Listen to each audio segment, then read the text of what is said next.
UK में online hospitals में आपने अप्लाई करना है और वहाँ से आपको डायरेक्ट अपॉइंटमेंट मिलेगी।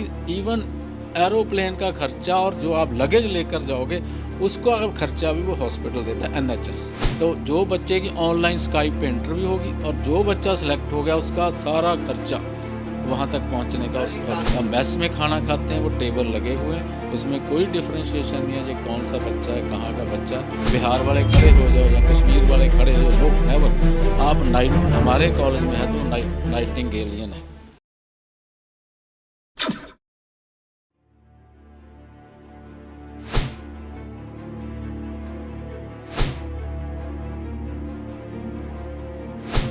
अभी तक आपने देखा था एक स्टूडेंट, अभिभावक या फिर एक सामाजिक कार्यकर्ता रोजमैन एजुकेशनल एंड चैरिटेबल ट्रस्ट के बारे में क्या सोचता है। लेकिन आज इस वीडियो में हम आपको दिखाएंगे एक कॉलेज के चेयरमैन या फिर अन्य पदाधिकारी रोजमैन एजुकेशनल एंड चैरिटेबल ट्रस्ट के बारे में क्या ख्याल रखते हैं। तो आज हमारे साथ मौजूद हैं डॉक्टर सरबजीत सिंह जी, जो नाइटिंगेल कॉलेज से हैं।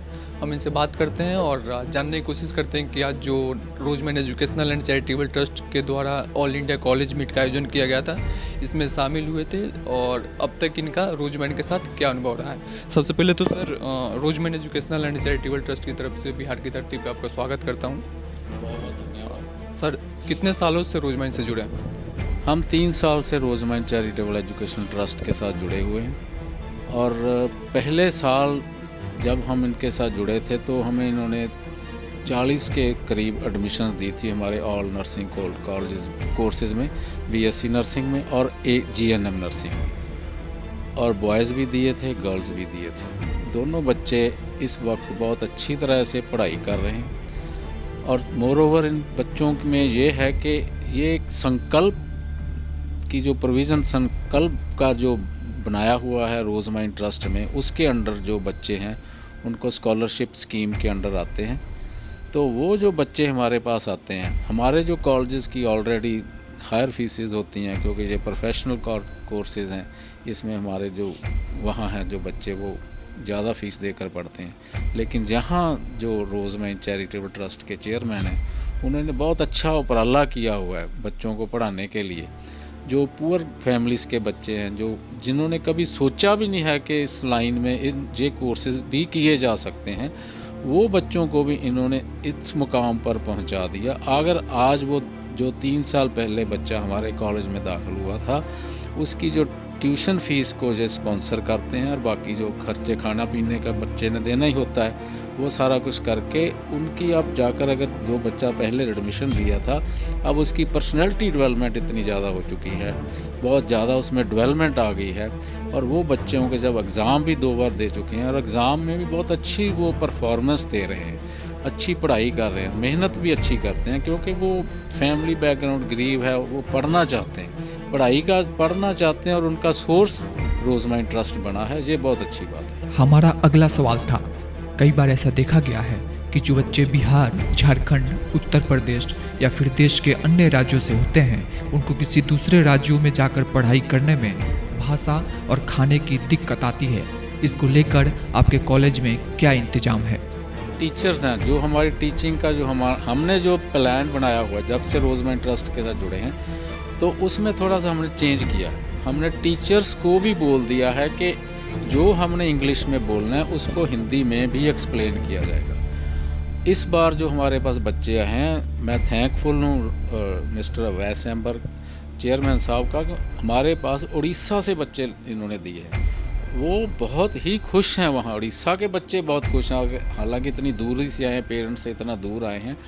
वो छुट्टियों में भी 4-4, 10-10 छुट्टियाँ भी हो जाती हैं तो भी वो घर नहीं जाकर राजी, कि इतने खुश हैं वो। पढ़ाई अच्छी हो रही है, लैंग्वेज की 1% भी प्रॉब्लम नहीं है। और खाना लड़कियों का हमने जो मेस कमेटी बना दिया, शुरू में हमें प्रॉब्लम आई थी, लेकिन अब हमने मेस कमेटी बना दी है। वो जो खाना है बच्चों ने ही चेक करना है, जो दोपहर को बनना है। जनरल सेक्रेटरी भी हैं आप, वहाँ जो एसोसिएशन है कॉलेज का, नर्सिंग कॉलेज एसोसिएशन भी अपने बड़े पद पे हैं आप। मैं आपको एक चीज़ की जानकारी भी देते हुए एक सवाल करना चाहूँगा कि जब हम बात करते हैं कर्नाटका की, जब बात कर रहे होते हैं कर्नाटका प्रदेश में, बहुत एक छोटे से बिल्डिंग में 10,000 स्क्वायर फीट की बिल्डिंग में नर्सिंग कॉलेजेस चल रहे थे। तो सरकार ने आईएनसी की अप्रूवल के बगैर चलने वाले इंस्टीट्यूशंस को एक नोटिस भेजी और उन पे एक कलम चलाई। कई बार मैंने देखा कि पंजाब का 5 एकड़, 10 एकड़, 15 एकड़ के कॉलेजेस के प्रांगण है। अब जब आपके यहाँ संकल्प प्रोग्राम के बच्चे भेजे जा रहे हैं, मैं तो देख रहा हूँ कि साउथ इंडिया का बच्चा भी आपके पास आने लगा है, उड़ीसा से बच्चा आ रहा है। आप देश को और कैसे संदेश देंगे कि आईएनसी की वैल्यू को वो एक कोर्ट का लेटर दिखाकर कहते हैं कि सर ये तो बस एक आईएनसी कोई वैल्यू की चीज नहीं है, आप कर्नाटक की 10,000 स्क्वायर फीट की बिल्डिंग में आकर पढ़ाई करो, आईएनसी की जरूरत नहीं है। इसमें क्या जवाब देना चाहिए आईएनसी को? जो आईएनसी के नॉर्म्स है ना, अगर कोई कॉलेज अगर आईएनसी के नॉर्म्स को फॉलो किए बगैर कॉलेज चला रहा है तो दैट उसमें कोई अच्छा प्रोडक्ट नहीं निकलेगा कॉलेज से, वो थर्ड क्लास प्रोडक्ट ही निकलेगा। वो तो एक हो गया ना, भी हमने इतना बनाना है, मतलब सर 50 स्टूडेंट बनाने हैं, 100 कॉलेजेस चलाए जा सकते हैं? नो नेवर, ऐसा कोई प्रोविज़न नहीं है। अगर जैसे कि अगर कोई आईएनसी के बगैर कोई स्टेट कॉलेज चला रही है, तो अगर स्टेट ने अलाउ किया है विदाउट आईएनसी, तो वो जो बच्चा फॉर एग्जांपल हरियाणा से पास हुआ है, हरियाणा आईएनसी को गवर्नमेंट ने बोल दिया नहीं ज़रूरत, तो बच्चा हरियाणा में ही जॉब कर सकता है, इंडिया में और कहीं भी वो बच्चा जॉब नहीं कर सकता। और जिस यानी आप कह रहे हैं कि जो बच्चा आईएनसी के बगैर वाले कॉलेज में पढ़ रहा है, जो वो सिर्फ प्रदेश में नौकरी कर पाएगा, प्रदेश के बाहर नहीं कर पाएगा, अदर कंट्री में भी नहीं जा सकता, अदर कंट्री में भी नहीं जा सकता। जो हमारे जो बच्चे हैं आज की डेट में, हमारे उस दिन हमारे जो वाइस चांसलर हैं डॉक्टर राज बहादुर, उनसे भी हमारी बात हुई थी। वो हमारे पंजाब के जो पढ़कर बच्चे कनाडा में, अमेरिका में, इटली में, न्यूजीलैंड में, ऑस्ट्रेलिया में, हर कंट्री में बैठे और यूनिवर्सिटी उन बच्चों को ऑनर करने जा रही है बहुत जल्दी। सर इसी बात पे एक सवाल करना चाहूँगा, बहुत गरीब का बेटा आपके यहाँ पढ़ने भेजा है और संकल्प मिशन के जरिए रोजमाइन के किसान का बेटा, ठेले वाले का बेटा आपके यहाँ गया है पढ़ने के लिए, क्या उसे भी कनाडा और अमेरिका का मौका मिलेगा आपके यहाँ से? जो आज की डेट में यूके में जो स्कीम चल रही है, यूके में है आपने जहाँ इंग्लिश प्रोविजन टेस्ट जहाँ से आइल्स वगैरह क्लियर करना है, उसके बाद जो यूके में है, यूके में ऑनलाइन हॉस्पिटल्स में आपने अप्लाई करना है और वहाँ से आपको डायरेक्ट अपॉइंटमेंट मिलेगी। इवन एरोप्लेन का खर्चा और जो आप लगेज लेकर जाओगे उसको अगर खर्चा भी वो हॉस्पिटल देता है, एनएचएस। तो रोजमाइन के कैंडिडेट को शामिल कैंडिडेट, करेंगे? हाँ बिल्कुल, क्यों नहीं करेंगे अगर वो इस चीज़ को हाँ, कंप्लीट करते हैं, अगर quality से अगर पास वो होते हैं। इंग्लिश का जो पेपर उनको यहाँ देना पड़ेगा, अगर वो क्लियर कर जाते हैं तो आगे हम गाइड करेंगे हमारे कॉलेज में बैठकर कि आप इस यहाँ ऐसे ऐसे स्टेप्स फॉलो करके अप्लाई करो। तो जो बच्चे की ऑनलाइन स्काइप पे इंटरव्यू होगी और जो बच्चा सेलेक्ट हो गया उसका सारा खर्चा वहाँ तक पहुँचने का, उस सर, एक हॉस्पिटल आखिरी का। सवाल, बहुत अच्छा आपने बताया सब चीज़ें। सर ये जानना चाहता है देश के, कई बार लोग इल्ज़ाम लगाते हैं कि जो बच्चा पहले से 1,50,000 रुपए की फीस दे रहा है आपके कॉलेज में, उसके प्लेट्स अलग होंगे, उनका हॉस्टल रूम अलग होगा, उनके पढ़ाने का अलग कोई इंतजाम किया गया होगा। देश को ये पता चलना चाहिए कि संकल्प मिशन के जरिए वो बच्चा जो 60 या 70, 120 की तादाद में क्लास में है, वो क्या उन्हीं के बीच खाता पीता है या फिर अलग अलग? No no no no no no no, वो बच्चे इकट्ठे एक क्लास में। जो ड्रेस कोड है सभी का ड्रेस, अगर पिंक ड्रेस है तो 85,000 वाला भी वही डालेगा, 60,000 वाला भी वही डालेगा, 1,20,000 वाला भी वही ड्रेस डालकर सारे बच्चे इकट्ठे बैठे हैं। कोई डिफ्रेंशिएशन नहीं है। या मेस में खाना खाते हैं वो टेबल लगे हुए हैं, उसमें कोई डिफ्रेंशिएशन नहीं है ये कौन सा बच्चा है, कहाँ का बच्चा है। और हमारे कॉलेज का बच्चा है, कॉलेज का बच्चा है। और हमारी क्लास में भी कोई ये नहीं कहेगा कि बिहार वाले खड़े हो जाओ या कश्मीर वाले खड़े हो जाओ, नो नेवर। आप हमारे कॉलेज में है तो नाइटिंगेलियन है।